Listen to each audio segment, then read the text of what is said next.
So unlike a lot of the other Springtrap videos where I'm kind of reading off of scripts, mostly bullet points and all of these things, I'm not going to do that for this one.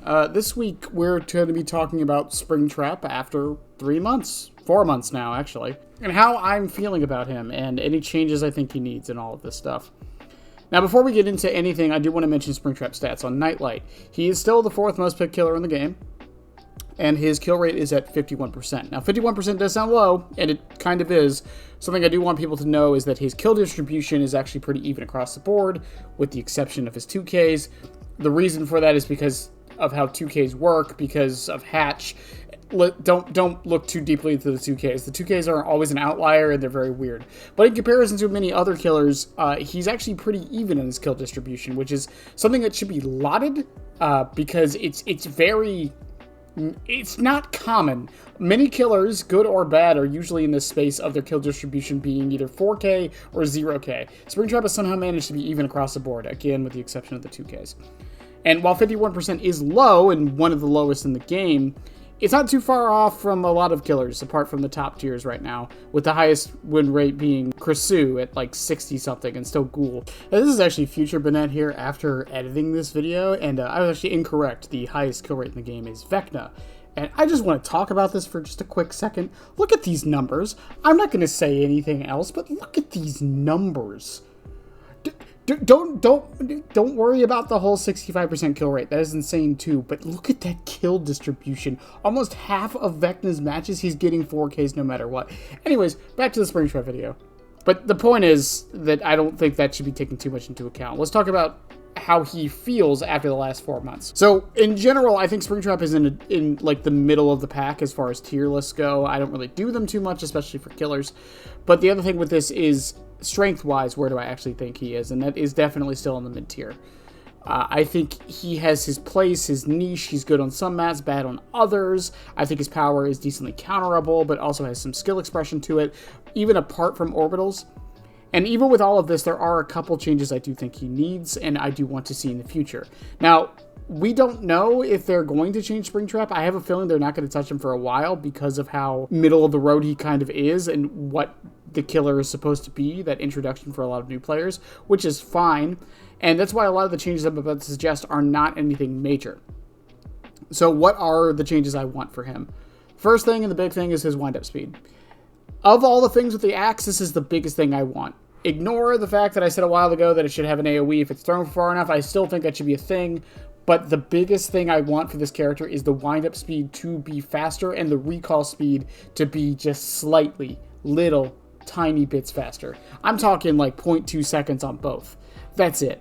If they adjust these two things and add or take off 0.2 seconds from the recall and the wind-up, I think Springtrap is perfectly fine, because this stops one of his biggest issues, which is how he really can't play very many loops unless he's frame perfect. Shaq is the example I often give for this. Anyone who's played Springtrap on Shaq can attest to how difficult it can be. And it's not necessarily because it's hard, it's because if you mess up the timing by even half a second, you're not getting that hit, and there's nothing you can do about it. I'm just going to use this clip here to demonstrate the problem with playing Shaq as Springtrap, particularly Shaq, but this happens on a lot of other loops too. Notice the exact time that I have to recall the axe. That's the only time you can. If you do it too early or too soon because of the movement speed change and because of the wind-up speed, you will not land this hit. And even then, as I was going to say here in a second, it's still a 50-50.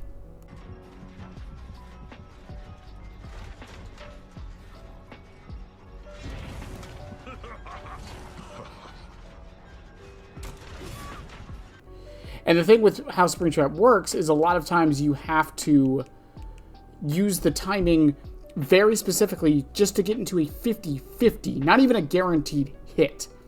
You have to recall the axe, and that's the important thing here. You can't have the axe on you when you go into Shaq. You have to have it away. You have to recall the axe once you hit the corner, and then you have to wind up the axe before you go through the doorway while you're aiming at the window. That way, if they take the window, you can throw the axe. If they don't, you can have the axe at the ready. If they go to the pallet, you can then throw it there. So you're basically hitting a 50-50 there. So I think fixing the recall and the wind-up would help this immensely. Not just this, but a lot of other situations. Other than that, what about his add-ons? I talked about his add-ons very immensely. That's what we've been doing for the past 2 months. And I think his add-ons are fine with 2 exceptions. I think Remnant could use a buff of some kind. Either A, make it so it activates once he's out of the door rather than while he's traveling, or B, they should make it so that it just has a longer time when he comes out, so it kind of compensates for that. And the other one, and the big one, is Office Phone. And honestly, as much as I hate this add-on and shit on it all the time and make all of these, it's like a running joke on the channel at this point, I don't think Office Phone is so demonstrably out of reach of being at least a decent add-on, with the simple change of just making it have a lingering effect. If someone goes into the range of Office Phone, the Oblivious and Broken linger for 15 to 20 seconds, and I think it's fine. It's not good. It's still probably going to be what I would say is his worst add-on, but at least it has some kind of function and does a thing. Now, doors and cameras. I wanted to save this for last because I actually have a rework idea for some of it. But as far as teleporting goes, I think we should shave half a second off of the general door teleport.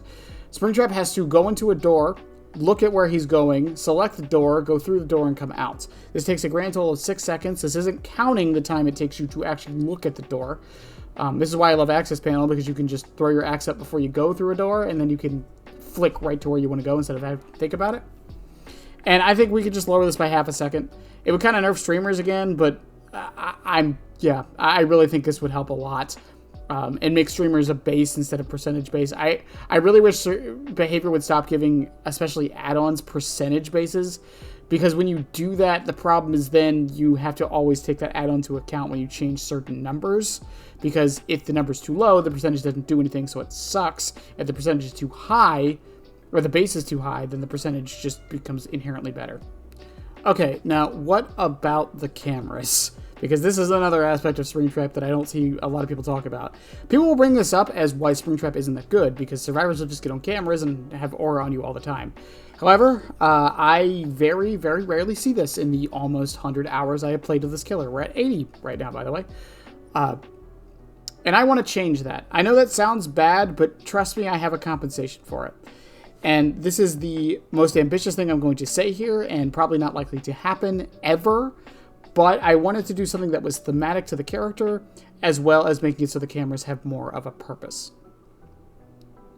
So, what are my suggestions? First off, before we get into the changes to Springtrap, when a survivor is using a camera, they should be in the office.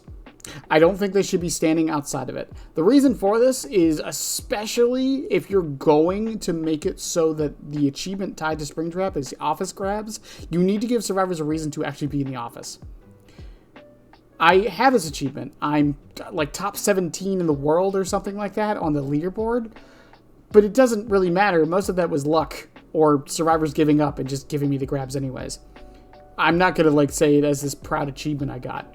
But the thing with this is that I feel like if they're in the doors, don't make them yellow until the survivors teleport, obviously. But this would also mean you could use the doors as a survivor to kind of hide, which could be very interesting. But that change aside, what about the cameras themselves? Here is the biggest change I want to this. Springtrap starts the match at 32 meter terror radius. Every 20 seconds, maybe you can lower that number. Don't worry about the timer too much. It's just a placeholder number. Every 20 seconds, his terror radius lowers by 8 meters.